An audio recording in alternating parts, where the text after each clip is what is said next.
ठीक है, क्वेश्चन लिखते हैं, a person standing on a road has to hold his umbrella. Sir please थोड़ा फिर से बोलो। A person standing on a road has to hold his umbrella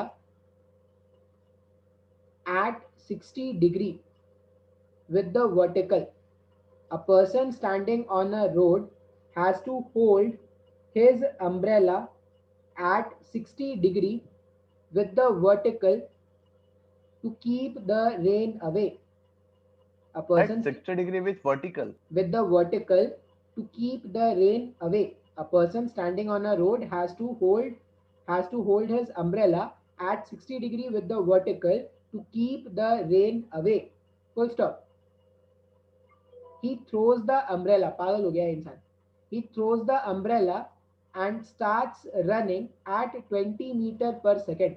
sir फिर से क्वेश्चन रिपीट फिर करें. से क्वेश्चन देखो, a person standing on a road has to hold his umbrella at 60 degree with the vertical 60 degree with the vertical to keep the rain away. 60 degree with the vertical to keep the rain away. Full stop. He throws the umbrella. He throws the umbrella and starts running. He throws the umbrella and starts running at 20 meter per second. He throws the umbrella and starts running at 20 meter per second. Full stop. He find he find that the raindrops he find that the raindrops are hitting he find that the raindrops are hitting his head vertically. पागल हो गया, दौड़ने लगा तो उसको क्या लगा कि जो रेन ड्रॉप है वो वर्टिकली सीधा सीधा आके हिट कर रहा है. He find that the raindrops are hitting his head vertically. Full stop. Find the speed of the raindrop. Find the speed of the raindrop with respect to with So respect. find the speed of. Find the speed of the raindrop with respect to the road and the moving person. Find the speed of the raindrop with respect to the road and the moving person. अच्छा question है, आराम से पढ़ो और diagram बनाओ. अगर आपने question को पढ़ के वेक्टर डायग्राम बना लिया तो समझ लेना कि क्वेश्चन आप सॉल्व कर लो.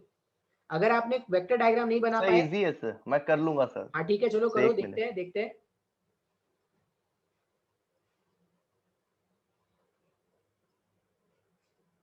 क्वेश्चन को पढ़ के कोशिश करेंगे उसका वेक्टर डायग्राम बनाने का. अगर तुमने वेक्टर डायग्राम बना लिया तो 70-80% आपने काम कर लिया. अब फिर 20% बस आपको मैथमेटिक्स लगाना है, सॉल्व करना है.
किसी ने वेक्टर डायग्राम बना लिया?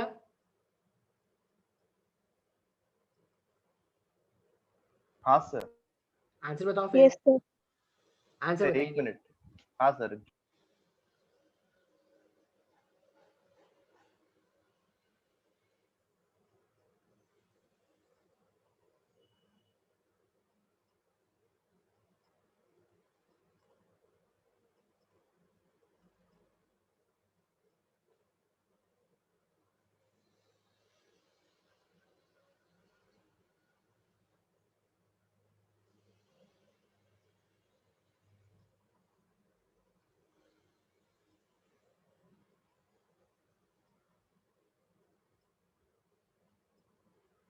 मैं सॉल्व कर दूं क्या? सर एक मिनट।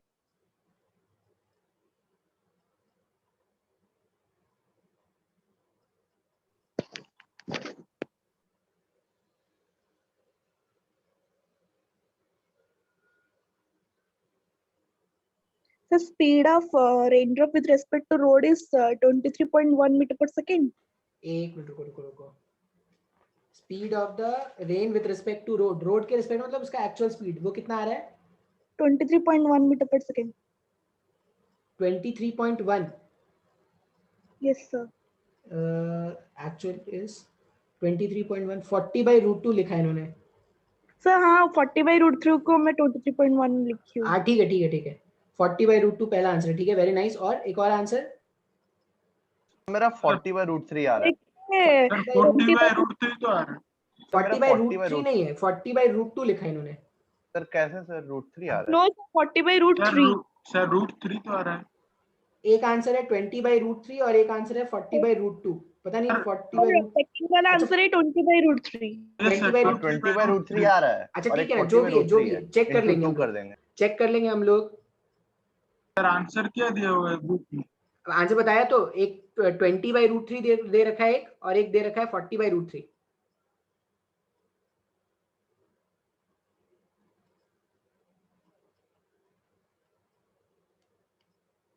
चलो मैं सॉल्व करता हूँ। इस तरह क्वेश्चन आएंगे ना तो बस आपको वेक्टर जानना है। वेक्टर अगर आपको आता है, वेक्टर डायग्राम बना लिया, फिर थोड़ा बहुत ट्रिग्नोमेट्री यूज करेंगे, आंसर आ जाएगा। देखो क्वेश्चन उन्होंने क्या बोला, a person is standing on a road has to hold his umbrella at 60 degree with the vertical to keep the rain away। अब देखो मैं रुका हुआ हूं और पानी मुझे 60 डिग्री के एंगल से आता हुआ दिख रहा है, मतलब वो रेन का एक्चुअल डायरेक्शन है क्या? रुके हुए इंसान को जो रेन का वेलोसिटी दिखता है वो उसका एक्चुअल वेलोसिटी है। तो जब ये इंसान रुका हुआ है इंसान,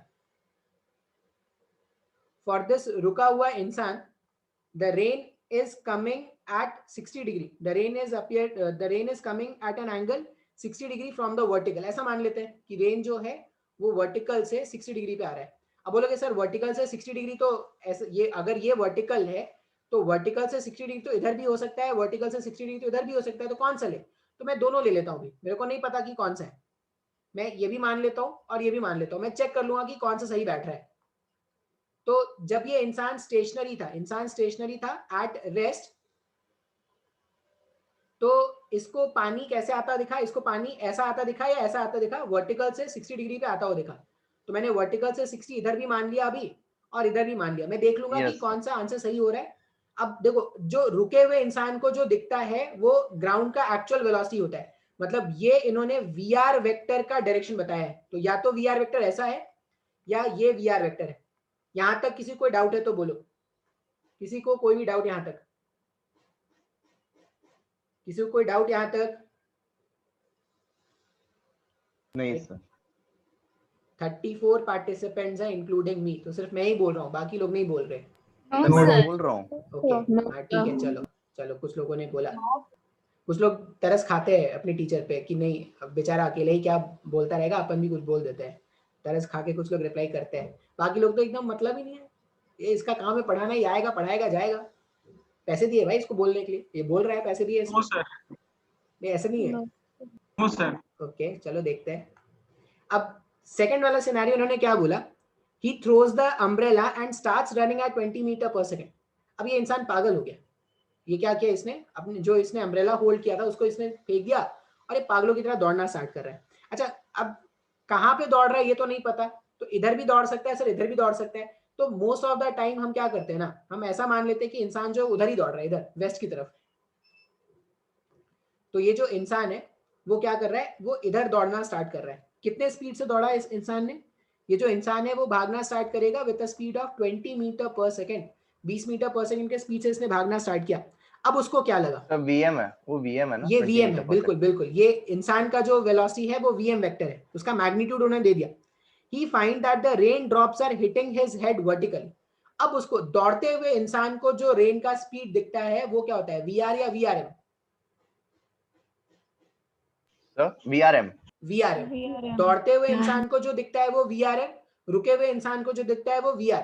तो वीआरएम sir. का डायरेक्शन उन्होंने स्पेसिफिकली बता दिया है कि वर्टिकली डाउनवर्ड होना चाहिए। ये वीआरएम वेक्टर है। मैग्नीट्यूड बताया क्या? नहीं, बस सर उन्होंने ये बोल 20 मीटर पर सेकंड की तरफ भी तो जा सकता है, वीआरएम की तरफ। कौन 20 मीटर पर सेकंड की तरफ जा सकता है? सर जो एरो दिया वो अपोजिट डायरेक्शन में तो हो सकता हाँ है। बिल्कुल बिल्कुल, वीआरएम इधर भी हो सकता है। मैंने आपको ये बोला था कि वीआरएम आप इधर चाहो तो इधर ले लो, इधर चाहो तो इधर ले लो। अपन क्या करते हैं, बहुत बार ऐसा ही होता है कि हम जब भी इंसान बोला गया कि इंसान भाग रहा है तो उसको सीधा ही भगाते हैं। पीछे क्यों भगाए? मतलब आगे Yes, जाना sir. Is a what sign of good sign. Good sign. हाँ, या तो बस कीपिंग द गुड साइन, हमने हमने इसको बोला कि तू आगे ही बढ़ भाई, पीछे क्यों जाना तेरे को भी। अब इन्होंने क्या पूछा, find the speed of the raindrop with respect to road and with respect to moving person. मतलब एक तो अपने को वीआर का मैग्नीट्यूड चाहिए और ये जो वीआरएम है इसका भी मैग्नीट्यूड चाहिए।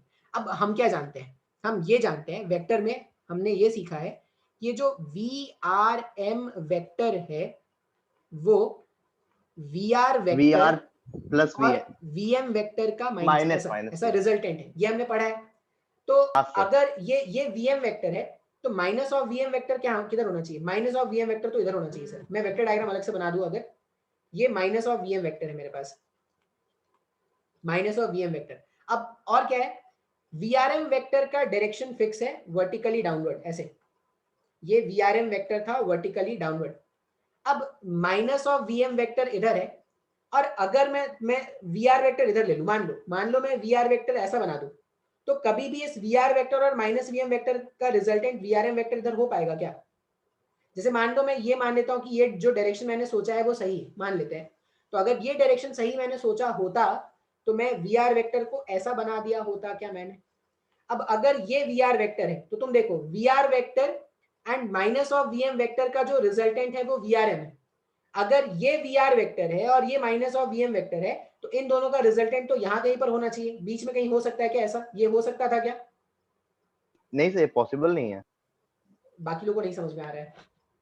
सर। वीआरएम तो बीच में होना चाहिए ना, वो तो रिजल्टेंट होगा। बिल्कुल बिल्कुल, यही मैं समझाने की कोशिश कर रहा हूँ। जैसे दो वेक्टर्स है, अगर एक वेक्टर ऐसा है एक वेक्टर ऐसा है, तो इन दोनों वेक्टर का जो रिजल्टेंट है वो इनके बीच में ही हो सकता है ना, डायगोनली हो सकता है। हाँ तो सर, अगर ये हाँ। माइनस ऑफ वीएम वेक्टर इधर है और वीआर वेक्टर अगर मैं इधर मान लेता तो कभी भी वीआरएम वेक्टर इन दोनों का रिजल्टेंट इस साइड हो सकता था क्या? नहीं सर। No, sir. सबको समझ में आ रहा है क्या ये बात? Yes, sir. तो मैंने स्टार्टिंग में Opposite वीआर direction. वेक्टर, हाँ बिल्कुल, मैंने स्टार्टिंग में वीआर वेक्टर वर्टिकल से 60 इधर भी मान लिया था, वर्टिकल से 60 इधर भी मान लिया था। लेकिन मैं क्या देख रहा हूँ कि वर्टिकल से 60 अगर मैं ये वाला कंसीडर करना स्टार्ट करूं, वर्टिकल से 60 अगर मैं ये कंसीडर करना स्टार्ट करूं तो जो वेक्टर डायग्राम है वो सही से बन ही नहीं पाएगा। तो अगर वो वेक्टर गलत होगा। डायग्राम सही से नहीं बन पाएगा मतलब ये वाला जो सोच है ये गलत राइट सोच है। साइड वाला ले। तो हम क्या करेंगे, हम वीआर वेक्टर इसको मान लेंगे।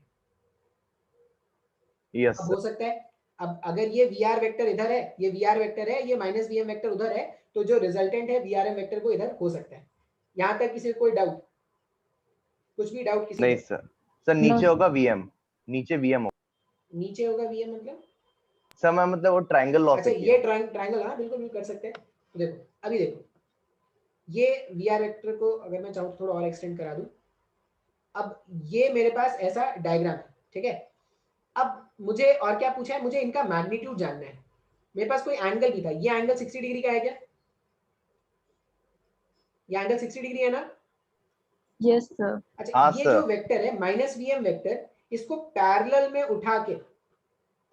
उठा के वेक्टर को शिफ्ट कर सकते हैं। तो ये जो माइनस वीएम वेक्टर था इसको यस सर, मैं यहाँ यही किया पर हूँ। ऐसा बना सकते हैं ना, माइनस वीएम वेक्टर, ये वीआर वेक्टर इस डायरेक्शन में, ये माइनस वीएम वेक्टर इस डायरेक्शन में, और देखो ये वीआरएम वेक्टर। देखो ट्रायंगल लॉ से क्या दिख रहा है, ये वेक्टर और ये vector taken in order and this vector will be the resultant of these two vectors. Triangle law vector sir हम addition यही तो माइनस बोलते हैं। वीएम क्यों ले रहे हैं सर? हम क्योंकि यहाँ पॉजिटिव पे वीएम ले माइनस, सकते नहीं हैं। नहीं नहीं नहीं, मेरे को माइनस वीएम वेक्टर चाहिए।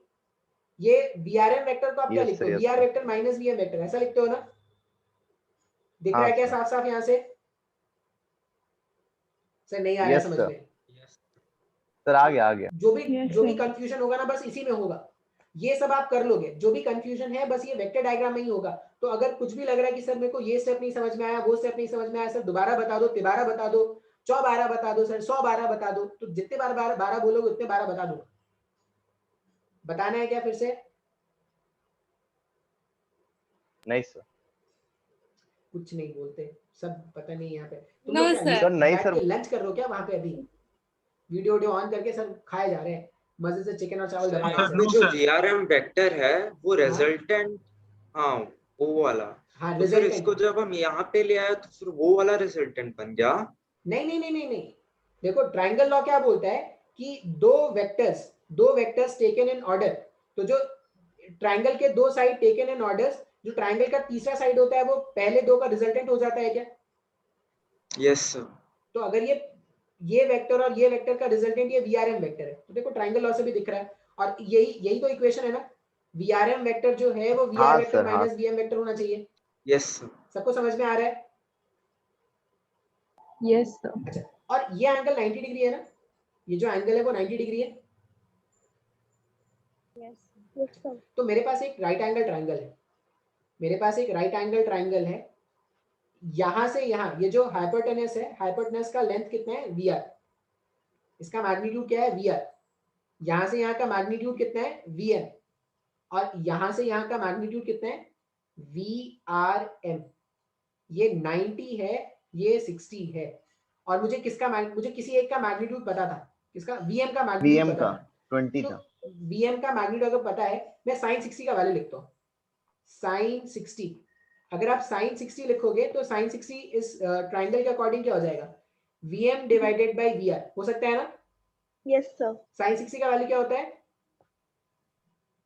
3/2. रूट 3/2। रूट 3/2। तो हाँ, रूट root 3/2. 3/2 है अगर, सॉरी, तो ये मुझे VR फाइंड करना है, तो VR को अपन क्या लिख सकते हैं? VR को ऐसा लिख सकते हैं ना, VM divided by root 3 divided by 2, ये 2 को उधर हाँ भेज दो। सर.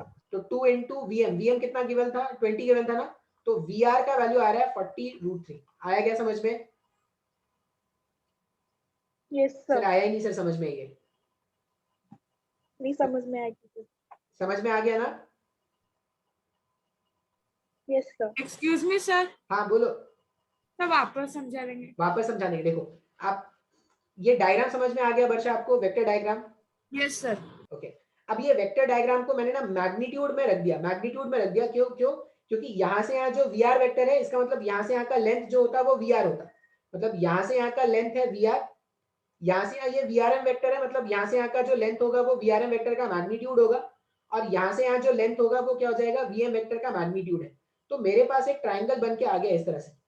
अब इस ट्राइंगल में मेरे पास यहां से यहाँ का लेंथ मुझे पता है वो 20 था, ये एंगल 60 है और ये एंगल 90 है। तो मैं जो बेसिक ट्रिग्नोमेट्री है वो अगर यूज करूं, sin 60 क्या हो जाएगा? Perpendicular divided by hypotenuse. तो परपेंडिकुलर इज VM 20 और हाइपोटेनस का वैल्यू अपने को फाइंड आउट करना है। तो मैंने हाइपोटेनस को पीछे उधर भेजा, उस साइड भेजा, सॉल्व किया, तो मुझे VR का वैल्यू कितना मिल गया? 40/√3। आया समझ में? Yes, sir. समझ में आ गया। ओके, अब इसी ट्राइंगल को यूज कर लो। अब आपको और VRM भी कैलकुलेट करना है, तो VRM कैलकुलेट करने के लिए cos लिख लेते हैं। तो cos 60 का वैल्यू अगर आप लिखोगे तो वो हो जाएगा VRM divided by VR vector का वैल्यू हमने फाइंड आउट किया था, VR वेक्टर कितना आया था? 40√3 आया था। cos 60 हाफ होता है, सॉल्व करोगे तो VRM का वैल्यू कितना मिल जाएगा? VRM का वैल्यू मिल गया 20/√3। ये अपना आंसर है मीटर पर Yes सेकंड sir. में। आप बोले थे 40√2 होगा. सॉरी वो मिसप्रिंट होगा बुक में। तो ये हमारे दो आंसर्स हैं। आया नहीं सर समझ में? बहुत मुश्किल है सर। देखो ये इसको समझने के लिए आपको वेक्टर जानना पड़ेगा।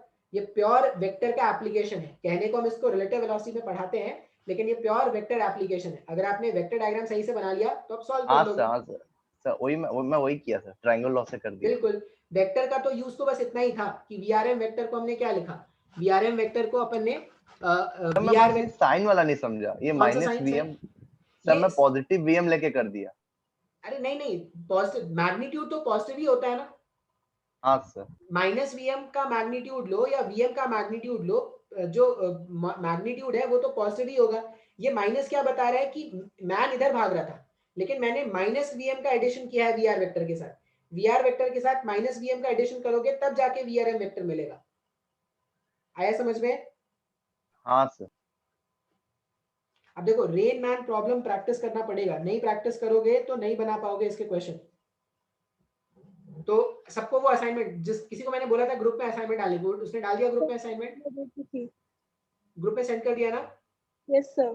ठीक है, तो उसमें आपको river boat problem, rain man problem सब मिलेंगे। तो ढूंढ ढूंढ के river boat problem, rain man problem solve करेंगे। यहां तक किसी को कोई डाउट है? No sir. तो देखो, relative velocity one of my favourite topic, personal मेरा खुद में बहुत फेवरेट है। मतलब कहीं पर भी मैं नई जगह जाता हूँ, मान लो नई जगह मतलब क्या है ना, कि जैसे हम लोग के टीचर्स में भी क्या होता है, आपको जाना होता है, डेमो देना होता है कि आपको क्या आता है। तो अगर उसमें हाँ सर। क्या डेमो देना होता है, उसमें मैं क्या करता हूँ, मैं उसमें ये रिलेटिव वेलोसिटी चूज करता हूँ, क्योंकि मेरे को लगता है कि मेरे को बहुत शानदार तरीके से आता है, तो इसीलिए तो one of my favourite topic है, इसलिए मैं इसको हमेशा सेलेक्ट करता हूँ, ये या इलेक्ट्रोस्टैट्स, इन दोनों में ही मैं कुछ देता हूँ अगर डेमो देना है कहीं तो। छोड़ो, ये सबको समझ में आ गया ना रिलेटिव वेलोसिटी? हाँ सर, अच्छे से। सर अगर हमको Yes, sir. वीआर और फिर वीएम पता है तो फिर हम उसका रिजल्टेंट का मैग्नीट्यूड नहीं निकाल सकते? हाँ तो निकाला ना हमने निकाला ना। देखो, हमें वीआर नहीं, तो हमें सिर्फ वीआर थोड़ी पता था, हमें तो सिर्फ वीएम पता था स्टार्टिंग में। हमें स्टार्टिंग में सिर्फ वीएम पता था, बाद में वीआर भी पता चल गया। आपको अगर लग रहा है कि इन दोनों का रिजल्टेंट कैलकुलेट कर लेते हैं सर, तो कैलकुलेट कर लो। उस केस में क्या करते हैं, दोनों के बीच का वेक्टर एंगल देखो कितना है, वीआर का वेक्टर, वीआर इधर है और वीएम इधर है, इनके बीच का वेक्टर एंगल 120 होता। 120 पुट के सिंपलीफाई, 120 वेक्टर एंगल पुट करके इसका मैग्नीट्यूड का स्क्वायर, इसका मैग्नीट्यूड का square plus 2ab cos theta लगाते, सॉल्व करते, तब भी आंसर आता। लेकिन उतना तामझाम क्यों करना, जब आसानी से आंसर मिल सकता है तो इतना तामझाम क्यों करना। आया समझ में? ठीक है ना? ओके, और कोई कुछ पूछ रहा है क्या? एकदम डाउट पूछने में एकदम नहीं घबराना है, एकदम नहीं सोचना है कि सर डाउट पूछूं या नहीं पूछूं। सर मैं डाउट पूछना तो चाहता हूं सर, लेकिन मैं बहुत शर्म आती है।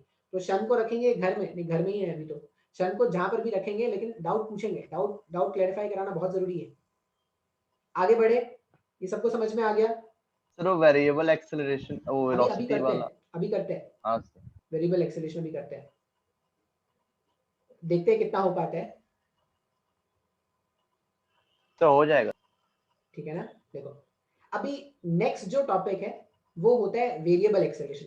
तुम लोग के केस में ज्यादा नहीं आता, तुम लोग के केस में स्टैंडर्ड ही आएगा, मेडिकल के एग्जाम में ज्यादा नहीं आएगा, मेंस एडवांस में अच्छे क्वेश्चन बनते हैं वेरिएबल एक्सेलरेशन से।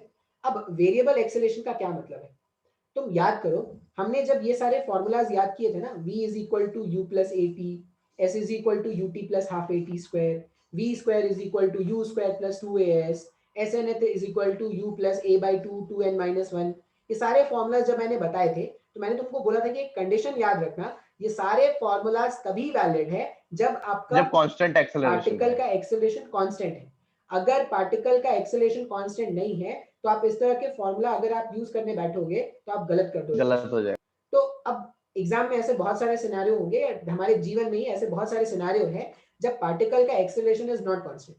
जैसे मान लो अगर मैं बोलूं कि जो एक्सेलरेशन ऐसा गिवन है, पार्टिकल किसी पार्टिकल का एक्सेलरेशन था जो लिखा हुआ है 2 टाइम्स ऑफ टी। पार्टिकल का एक्सेलरेशन कांस्टेंट है क्या यहाँ पर? अगर तुम नहीं देखोगे तो t इक्वल्स टू T 0 कुछ पे भी हो पार्टिकल सकता का है। एक्सेलरेशन 0 है, t इक्वल्स टू 1 पे पार्टिकल 2 हो गया, 2 सेकंड पे 4 हो जाएगा, 6 हो जाएगा, 8 हो जाएगा, ऐसा हो जाएगा। मतलब जैसे जैसे टाइम बढ़ रहा है वैसे वैसे पार्टिकल का एक्सेलरेशन भी क्या हो रहा है, बढ़ता जा रहा है। तो ये अगर इस तरह का सिनेरियो आ जाए सर कि पार्टिकल का जो एक्सेलरेशन है वो कांस्टेंट नहीं है, तो क्या करेंगे सर, क्वेश्चन छोड़ देंगे क्या? नहीं, क्वेश्चन को छोड़ना नहीं है, हम क्या करेंगे, अच्छा ये सब यूज नहीं कर सकते, लेकिन हमने एक और इससे भी बेसिक, अब ये सारे फॉर्मूलाज हमने क्या किया था, एक और बेसिक फॉर्मूलाज था जिससे डिराइव किया था। ये अगर आपको याद हो, v is equal to u plus a t, s is sir वो इक्वल टू ग्राफ से किए थे। ग्राफ से भी, ग्राफ से करते हो, क्लास 9 10 में आप ग्राफ से करते हो। लेकिन अगर आपको याद हो तो मैंने आपको Yes, sir. इंटीग्रेशन और डिफरेंशिएशन का आपको डेफिनेशन बताया था। मैंने आपको बताया हो, शायद पता नहीं मुझे याद है कि नहीं, Yes, मैंने आपको बताया होगा कि इंस्टेंटेनियस वेलोसिटी जो है वो होता है ds upon dt, rate of हाँ सर, चेंज ऑफ बताए थे। डिस्प्लेसमेंट इज इंस्टेंटेनियस वेलोसिटी, ऐसा बताया है क्या? हाँ सर।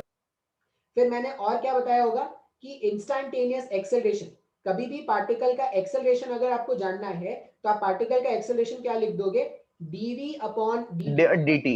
जिस रेट से पार्टिकल का एक्सेलरेशन चेंज, सॉरी जिस रेट से पार्टिकल का वेलोसिटी चेंज होता है, that is the acceleration of the particle. Acceleration के मैंने आपको 3 डेफिनेशन बताए होंगे। एक्सेलरेशन का एक डेफिनेशन है dv अपॉन dt। एक्सेलरेशन का जो सेकंड डेफिनेशन होता है, second definition delta v by T. Delta we नहीं भाई, v dv by dt। हाँ वो d2s अपॉन dt स्क्वायर। एक तो मैंने ये बताया था, double differentiation of displacement double with respect differentiation। To time. Yes sir. Time के रिस्पेक्ट में अगर आप डिस्प्लेसमेंट को 2 बार डिफरेंशिएट कर देते हो तब भी आपको पार्टिकल का एक्सेलरेशन मिल जाएगा। और एक और मैंने डेफिनेशन क्या बताया एक्सेलरेशन का, acceleration is equal to v dv by ds। ds। ये 3 डेफिनेशन एक्सेलरेशन के और एक डेफिनेशन वेलोसिटी का, ये 4 डेफिनेशन मिलके आप क्या करोगे, ये 4 डेफिनेशन अगर आपको आते हैं तो वेरिएबल एक्सेलरेशन का कोई भी क्वेश्चन होगा तो आप सॉल्व कर लोगे। अब कैसे सॉल्व करेंगे तो वो प्रैक्टिस से समझ में आएगा। तो मैं आपको सीधा क्या करता हूँ, कुछ क्वेश्चंस के हेल्प से समझाने की कोशिश करता हूँ। मान लो ऐसा गिवन है हमारे पास, मान लो क्या गिवन है, क्वेश्चन ऐसा गिवन है कि s is equal to 3t square minus 12t plus 1। मान लो इस तरह से गिवन है 3t square minus 12t plus 1, ठीक है। अब ये पूछा गया है कि ये पावर और बढ़ा देते हैं, इसका पावर बढ़ा देते हैं। इधर मान लो ये 2 है, ये 2 है और ये 3, ऐसा गिवन है। तो एक स्क्वायर वाला टर्म रख लो,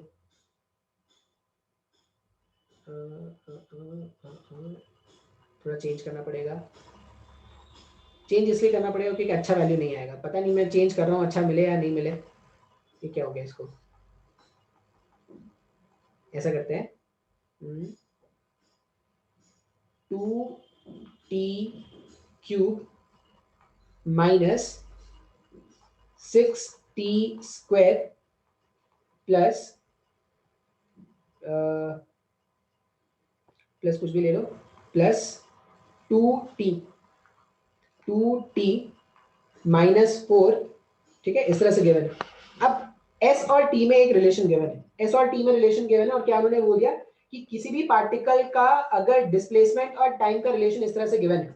अब डिस्प्लेसमेंट टाइम रिलेशन गिवन है तो आप क्या फाइंड आउट कर सकते हो इसमें से, आप टाइम का जब अलग अलग वैल्यूज पुट करोगे ना तो आप देखोगे कि अलग अलग टाइम पर पार्टिकल का आपको अलग अलग डिस्प्लेसमेंट मिल रहा है। t इक्वल्स टू 0 पुट करते हैं तो पार्टिकल का डिस्प्लेसमेंट -4 है, t इक्वल्स टू 1 पुट करोगे तो कुछ अलग आ जाएगा, t इक्वल्स टू 2 पुट करोगे तो कुछ अलग आ जाएगा। तो अगर आपके पास कभी भी ऐसा रिलेशन गिवन है, डिस्प्लेसमेंट और टाइम का रिलेशन गिवन है, तो टाइम का अलग अलग वैल्यू सब्स्टिट्यूट करने से आपको डेफिनेटली ये पता चल जाएगा कि अलग अलग टाइम पर पार्टिकल का डिस्प्लेसमेंट क्या था। अच्छा, और क्या पता चल सकता है इसमें, मैं क्या करता हूँ ना, इस पूरे इक्वेशन को टाइम के रिस्पेक्ट में डिफरेंशिएट कर देता हूँ। मैं लिख रहा हूँ differentiating both side, ds by dt। बिल्कुल, differentiating both side with respect to time, ठीक है। टाइम के रिस्पेक्ट में हम क्या करते हैं, इस गिवन एक्सप्रेशन को डिफरेंशिएट कर देते हैं। अब डिफरेंशिएशन आपको दोनों तरफ परफॉर्म करना पड़ेगा। अगर आप इधर डिफरेंशिएशन परफॉर्म कर रहे हो तो आपको इस साइड भी परफॉर्म करना पड़ेगा।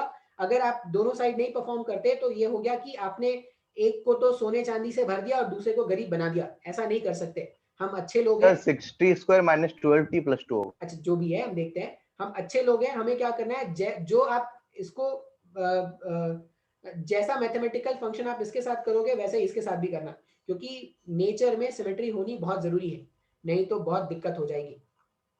अब मैंने डिफरेंशिएशन किया डिस्प्लेसमेंट का विद रिस्पेक्ट टू s, तो d upon dt of s is equal to, ये जो डिफरेंशिएशन है ये डिस्ट्रीब्यूटिव, वो क्या हो जाएगा, डिस्ट्रीब्यूट हो जाएगा। तो यहां पर हो जाएगा 2t cube minus d upon dt of sir 6 shortcut में लिख सकते t, लिख सकते हैं, लिख देते हैं d upon dt of 2 times of t और माइनस बाहर निकाल देंगे तो d अपॉन dt ऑफ 4। अब ध्यान से देखो, ये ds अपॉन dt क्या है? ये ds अपॉन dt है पार्टिकल का velocity, rate of change of displacement. जिस रेट से पार्टिकल का डिस्प्लेसमेंट चेंज होता है, that rate is known as velocity of the particle. तो वेलोसिटी इज इक्वल टू, आप ये 2 को क्या करो, कांस्टेंट है बाहर निकाल दो, टी क्यूब का जब आप डिफरेंशिएशन 6t करोगे स्क्वायर, तो वो हो जाएगा 3t स्क्वायर इंटू 2, मतलब ये टर्म आ गया 6t स्क्वायर। अच्छा, किसी को डिफरेंशिएशन में अभी तक तो डाउट नहीं है ना? कोई ऐसा है जो डिफरेंशिएशन में भी डाउट दबा के बैठा है कि सर मैं डाउट जो है वो दबा के रखे हैं सर, निकालेंगे 10 साल बाद इनको, जब किसी के ये में काम करेंगे, खुद का पता नहीं कर पाएंगे कि नहीं कर पाएंगे, लेकिन डाउट्स मत दबा के रखना, डाउट्स दबा के रखना बहुत मुश्किल होता है, फिर याद करोगे, 12t।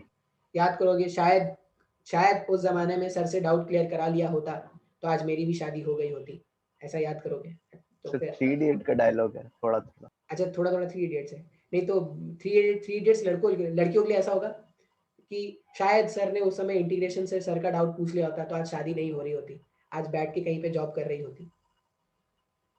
तो ये जो 6 है वो कांस्टेंट है, बाहर निकाल दो, टी स्क्वायर का जब आप डिफरेंशिएशन करोगे तो वो हो जाएगा 2t, तो ये हो जाएगा माइनस में 12t, फिर ये 2 कांस्टेंट है बाहर निकाल दो। अब डिफरेंशिएशन ऑफ t तो 1 हो गया, 4 कांस्टेंट है लिखने की जरूरत नहीं है, डिफरेंशिएशन हो गया वो 0 हो गया। तो देखो यहां से आपके पास क्या मिल रहा है, आपको मिल गया the velocity of this particle. आया क्या समझ में? Yes sir.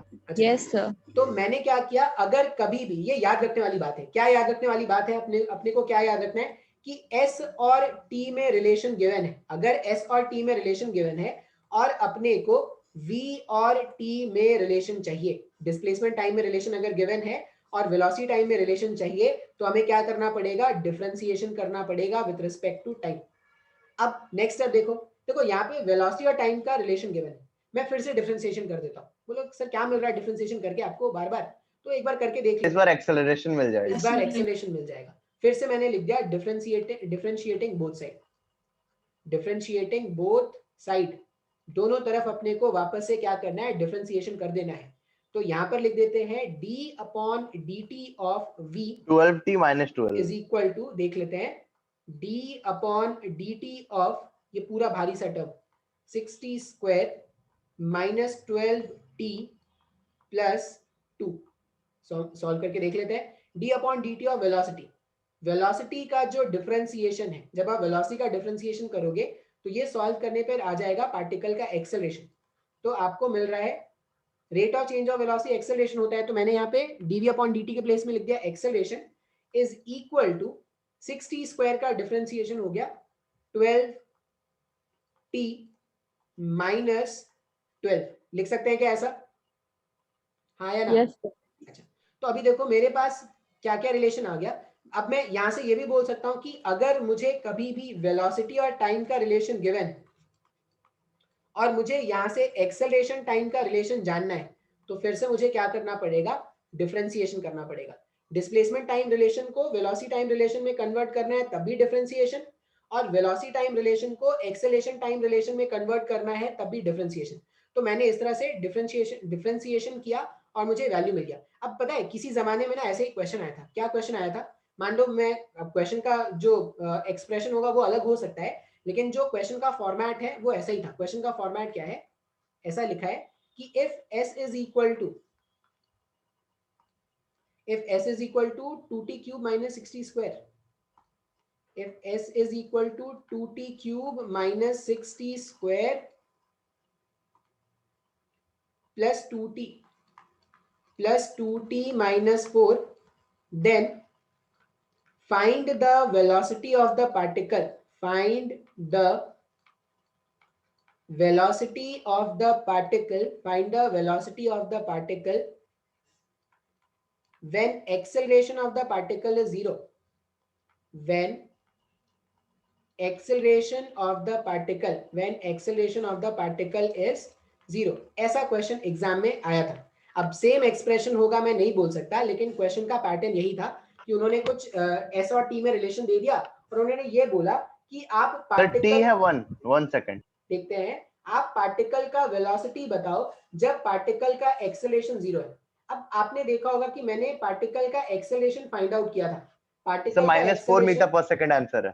पार्टिकल का एक्सेलरेशन किसी भी टाइम t पर जो आया था वो आया था 12t माइनस 2, सॉरी माइनस 12, और किसी भी इंस्टेंट ऑफ टाइम पर पार्टिकल का जो वेलोसिटी का एक्सप्रेशन आया था वो क्या आया था, वो आया था 60 square minus 12t plus 2, 6t square minus 12t plus 2। अब तुम अगर देखोगे तो इन्होंने टाइम मेंशन ही नहीं किया है। अगर मेरे को टाइम, जैसे मैं अगर आपको बोलता कि t इक्वल्स टू 0 पे पार्टिकल का वेलोसिटी बताओ तो आप बोलते थे सर 2 मीटर पर सेकंड से पार्टिकल इनिशियल टाइम 1 वेलोसिटी है सेकंड हो जाएगा। उसे मूव कर रहा था। लेकिन अभी तो मैंने आपको कोई डायरेक्टली टाइम तो दिया नहीं है, मैंने आपको ये बोल दिया कि you have to find the velocity of this particle when the acceleration of this particle is 0। उस समय पार्टिकल का वेलोसिटी बताओ जब पार्टिकल का एक्सेलरेशन क्या है, 0 है। और एक आंसर ना, एक ऑप्शन -4 मीटर देखते हैं, एक ऑप्शन आपके एग्जाम में आप देखना 0 का जरूर रहेगा। क्यों? क्योंकि बहुत सारे लोगों को अभी भी मन में उन्होंने बैठा रखा है कि पार्टिकल का एक्सेलरेशन 0 है, इसका मतलब पार्टिकल का वेलोसिटी भी 0 होगा।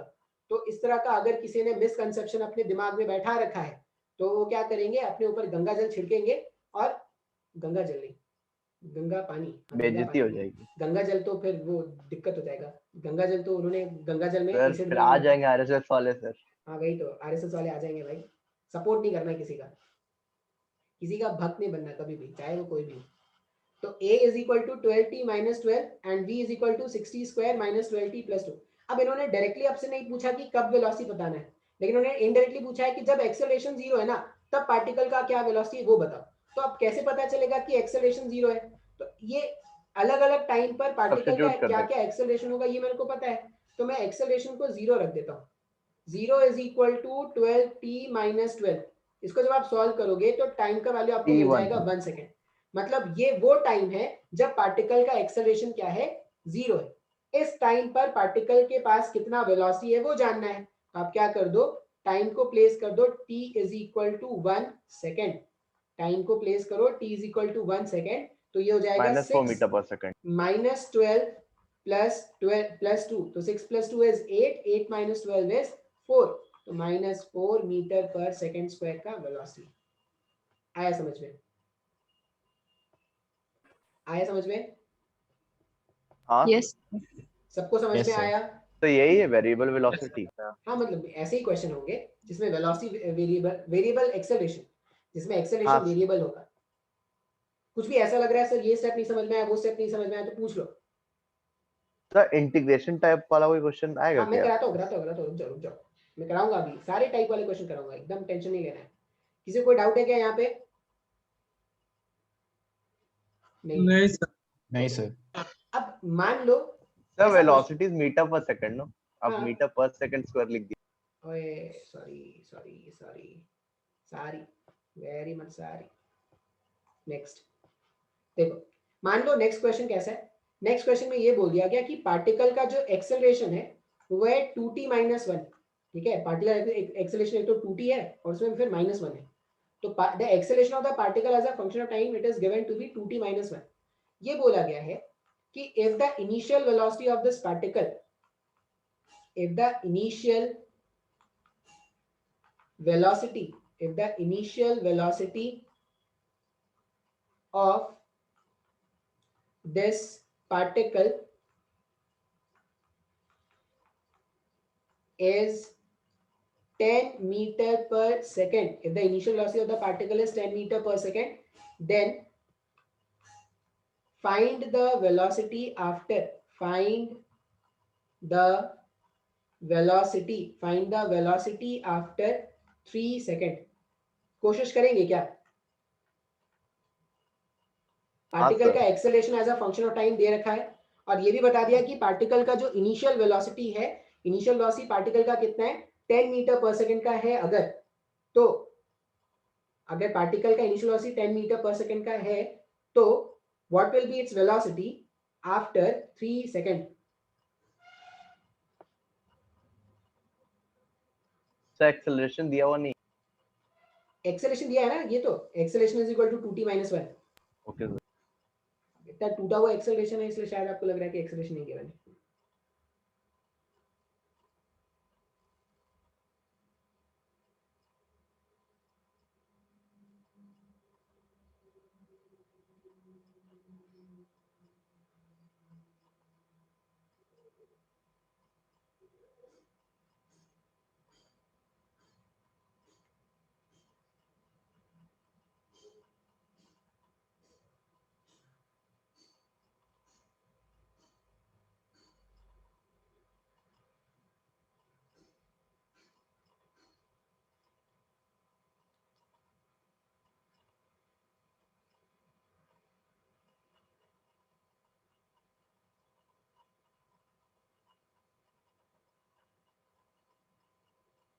Sir 7 + 60 7 + 60 Yes, sir. 7 + 16. 7 + 16 मतलब ऐड करके बताओ ना 7 + 16 ना 25 नहीं 23 24 7 + 16 ये मैं नहीं समझा 7 + 16 ऐड करके बताओ सर 25 25 ओके देखते हैं मेरे को तो लगता है गलत होने वाला है। नहीं ऐसा मत सोचो खुद का कॉन्फिडेंस हमेशा हाई रखेंगे देखो एग्जाम टाइम रखता हूँ हमेशा। सही है सामने वाले को कभी ये नहीं पता होना चाहिए कि तुम डर रहे हो या तुम्हें नहीं आ रहा है तुम्हें ये नहीं होना चाहिए कॉन्फिडेंस हाई होना चाहिए वो है ना डर सबको लगता है ये बात सच्चाई है भाई डर सबको लगता है लेकिन वो दिखाना नहीं डरना और डर होना कितना कितना आंसर आया Sir, 25 meter per second. 25 metre पर सेकंड ठीक है देखते हैं इंसान के Sir, पास 25 डर होना मीटर बहुत पर जरूरी है अगर वो डरेगा नहीं तो वो पागल हो जाएगा इसलिए डर होना बहुत जरूरी है लेकिन सामने वाले को ये नहीं समझ में आना चाहिए कि तुम डर रहे हो देखते हैं सर हाँ बोलो सर आंसर वही सर 25 25 मीटर पर सेकंड ठीक है देखते हैं अगर अब बोलोगे सर ये कैसे सॉल्व करें तो मैंने आपको बताया था कि कभी भी अगर v और t में रिलेशन गिवन है और आपको अगर एक्सेलरेशन टाइम में रिलेशन जानना है तो आपने डिफरेंशिएशन किया था अब उल्टा सोचो एक्सेलरेशन टाइम में रिलेशन गिवन है और vt जानना है तो डिफरेंशिएशन को Integration. ऑपोजिट करना पड़ेगा Integration. तो डिफरेंशिएशन का ऑपोजिट क्या है इंटीग्रेशन तो इंटीग्रेशन करने के लिए हम क्या कर सकते हैं ये जो एक्सेलरेशन है इस एक्सेलरेशन का बेसिक जो इक्वेशन है वो ये है dv/dt हमें पता है कि acceleration can be written as dt is equal to dv. dv/dt is equal to 2t minus 1 अब इस आपको वेरिएबल्स को सेपरेट करना पड़ेगा तो t वाले वेरिएबल को उधर भेज दो तो ये क्या लिखा जा सकता है ये लिखा जा सकता है कि dv जो है वो है 2t dt minus dt अब जब भी इसके बाद आगे बढ़ना है तो कौन आगे बढ़ाएगा तो आपको बढ़ाने में हेल्प करेगा integration integrating both side integrating both side integrating both side अब लिमिट्स सबसे जरूरी होता है लिमिट्स पुट करना कैसे लिमिट्स पुट करें सर देखो जब टाइम जीरो है तो स्पीड कितना था 10 था initial velocity of the particle is 10 जब टाइम 0 है तो पार्टिकल का स्पीड कितना है 10 फिर उन्होंने क्या पूछा कि 3 सेकंड के बाद जब टाइम 3 हो चुका है तो पार्टिकल का स्पीड v जो होगा वो कैलकुलेट करना है अब एक बार जब तुमने लिमिट पुट कर लिया ना तो बस सॉल्व करके आंसर लिखना है dv का जब आप इंटीग्रेशन करोगे तो हो जाएगा v यहाँ पे लिखा v और यहाँ पे लिखेंगे अपर लिमिट और ये लोअर लिमिट 10 2t dt का जब आप इंटीग्रेशन करोगे तो ये हो जाएगा 2 कांस्टेंट था बाहर हो गया ये हो जाएगा t स्क्वायर डिवाइडेड बाई 2 और लिमिट्स क्या चला गया लिमिट्स चला गया 0 से 3/0. ठीक है माइनस dt का इंटीग्रेशन करेंगे t हो जाएगा तो लिमिट्स कहां से कहां चला गया 0 हो से जाएगा 3 0 to 3. अब लिमिट्स पुट करना स्टार्ट कर दो इधर हो जाएगा v minus 10 v minus 10 is equal to ये 2 और ये 2 गायब हो जाएगा लोअर लिमिट 0 है उसमें कोई वैल्यू आएगा नहीं तो t स्क्वायर मतलब क्या हो गया 3 का स्क्वायर इज 9 minus 3 सही लिख रहे हैं ना t का स्क्वायर हो गया 9 3 का स्क्वायर इज 9 9 minus 3 इज 6 मेरा तो 16 आंसर आ रहा है क्या किया था आप लोगों ने इंटीग्रेशन गलत किया था क्या इंटीग्रेशन गलत किया था हाँ सर Yes, sir. तो सबके सब सर, कैसे मैं- गलत? मतलब सर मैं तो सबसे पहले ही बोला ना 25. इतनी यूनिटी ये चलो सही भी है इतनी यूनिटी होनी लेकिन आंसर तो ऐसा करते हैं क्या कि किसी एक का आंसर आने का इंतजार करते हैं फिर बाकी लोग सब वही आंसर बता देते हैं हाँ इसका आ गया अच्छा ठीक है वही answer sir I think sir हाँ। a इज इक्वल टू लगता है t में सब्स्टिट्यूट करने से वो ऐसे हाँ। वैल्यू 25 आएगा नहीं तो वो गलत है वो आप कांस्टेंट एक्सेलरेशन के लिए वो कांस्टेंट एक्सेलरेशन के लिए यहाँ पे तो अलग अलग टाइम पे अलग अलग एक्सेलरेशन है तो बिना इंटीग्रेशन किए अगर किसी ने सॉल्व किया तो उसका आंसर गलत है आया समझ में कुछ डाउट लग रहा है मन में सर लग रहा है कि नहीं समझ में आया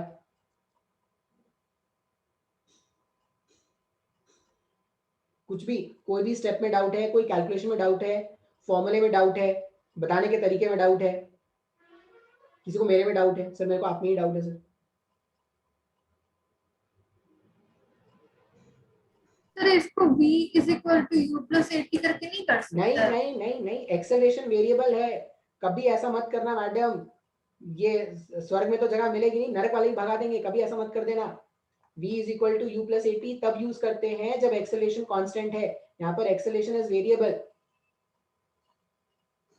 फिर आपकी आत्मा भटकती रह जाएगी अगर कभी आपने ऐसा कर दिया तो, फिर आप भगवान से जाके पूछोगे सर मेरे को, भगवान मेरे को शांति क्यों नहीं मिली। हाँ सर मंडे को आप एक ऑर्थोगोनल यूनिट वेक्टर के डाउट क्लियरिंग क्लास रख दोगे? हाँ रख दूंगा। ऑर्थोगोनल मतलब ऑर्थोगोनल वो आई कैप जे कैप के कैप वाला ना? हाँ सर रख दूंगा। थोड़ा उसमें मेरा प्रॉब्लम हो रहा है। ठीक है रख दूंगा। ये वाला फॉर्मूला अगर जिसने भी यूज किया है वो गलत है, ठीक है, ऐसी गलती नहीं करते, ऐसी गलती करेंगे तो नाराज हो जाएंगे लोग, नाराज हो जाएंगे, रात में वो न्यूटन आके डराएगा तुमको कि तुमने ऐसा क्यों किया। आया समझ में सबको? Yes sir. क्लियर है ना? Yes. अच्छा अब मान लो एक और क्वेश्चन है, क्वेश्चन क्या गिवन है, ऐसा रिलेशन गिवन है, क्वेश्चन ये गिवन है कि किसी पार्टिकल का जो वेलोसिटी है वो डिस्प्लेसमेंट का फंक्शन है, और कैसा फंक्शन है, रूट ओवर एस। पार्टिकल का जो वेलोसिटी है वो डिस्प्लेसमेंट का फंक्शन इस तरह से लिखा हुआ है। अब आपसे पूछा गया है find the acceleration of the particle, find the acceleration of the particle when displacement is 10 meters। मान लो ये क्वेश्चन पूछा गया, उन्होंने ये बोल दिया कि पार्टिकल का जो वेलोसिटी है वो रूट ओवर एस है, मतलब वो डिस्प्लेसमेंट पे डिपेंड कर रहा है। अगर पार्टिकल का डिस्प्लेसमेंट चेंज होगा तो पार्टिकल का वेलोसिटी भी चेंज होगा। तो अगर ऐसा कुछ गिवन है तो what will be the acceleration of the particle when the displacement of the particle is 10 meters। हाँ ठीक है बिल्कुल। 2 मिनट्स मैं 2 मिनट आपको दे रहा हूँ क्योंकि फिर लेक्चर का टाइम खत्म हो जाएगा, तो 2 मिनट आपके पास है, उसके बाद फिर मैं सॉल्व करूंगा। सर 1/2। 1/2 एक आंसर मेरे पास 1/2 आया, ठीक है अन्वेषा हम लोग चेक करते हैं। 1/2 मतलब वो कांस्टेंट आ गया क्या?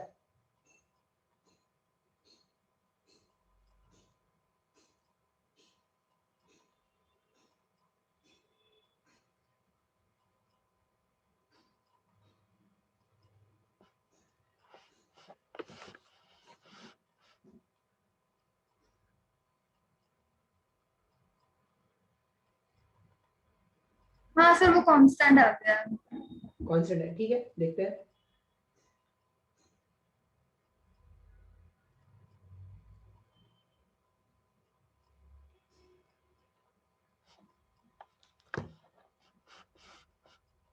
एक आंसर आया अभी तक सिर्फ,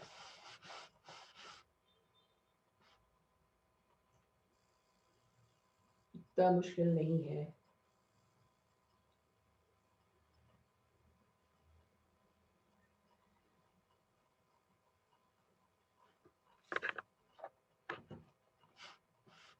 जल्दी बोलो आंसर।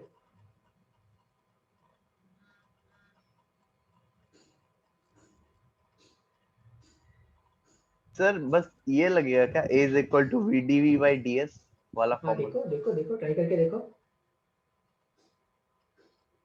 देखो क्या करना चाहिए। लॉग वाला इसमें कुछ आएगा क्या? कौन वाला? Log log? ऐसा? नहीं पता नहीं। लॉग क्यों आएगा? नहीं लॉग नहीं आना चाहिए।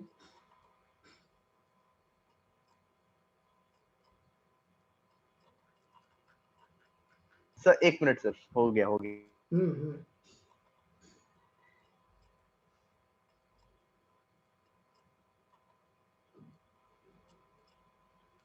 देखते हैं चलो, क्योंकि टाइम फिर खत्म हो जाएगा। देखो जब भी v और s में रिलेशन होना, ये याद रखने वाली बात है फिर से। सर हाँ सर 1/√2। 1/√2 देखते हैं, 1/√2 या 1/2? सर 1/√2। 1/√2 अच्छा देखते हैं। जब भी v और s में रिलेशन गिवन है और एक्सेलरेशन पूछा गया है तो आपको ये यूज करना पड़ेगा, v dv अपॉन ds, ठीक है। v का मतलब है Yes, root sir. Over s, तो अगर v का वैल्यू रूट ओवर s है तो आप यहाँ से dv अपॉन ds कैलकुलेट करो। अगर ये s का फंक्शन है तो dv अपॉन ds कैलकुलेट करना इतना कोई मुश्किल होगा नहीं। रूट ओवर s का अगर मैं डिफरेंशिएशन करूं s के रिस्पेक्ट में, तो मैंने दोनों तरफ s के रिस्पेक्ट में डिफरेंशिएशन किया है, तो यहाँ पे dv अपॉन ds है और रूट ओवर s का डिफरेंशिएशन हो जाएगा 1/2 रूट s। 1/2 root s। तो ये dv अपॉन ds है, ये एक्सेलरेशन नहीं है। एक्सेलरेशन फाइंड आउट करने के लिए आपको क्या करना पड़ेगा, एक्सेलरेशन होता है instantaneous velocity into dv upon ds। अब इंस्टेंटेनियस वेलोसिटी क्वेश्चन में कितना है, इंस्टेंटेनियस वेलोसिटी क्वेश्चन में root over s into dv upon ds अगर करोगे तो ये हो जाएगा 1/2 times of root over s। This root s will get cancelled from this root s, तो एक्सेलरेशन कांस्टेंट आ जाएगा और उसका वैल्यू आ रहा है हाफ। बोलोगे सर एक्सेलरेशन कांस्टेंट कैसे आ गया, एक्सेलरेशन कांस्टेंट इसलिए आ रहा है क्योंकि अगर आप इसको ऐसे लिखोगे ना v square is equal to, देखो v square is equal to s के जैसा इक्वेशन आ रहा है, ये इक्वेशन बिल्कुल वैसा ही है, v square is equal to u square plus 2s।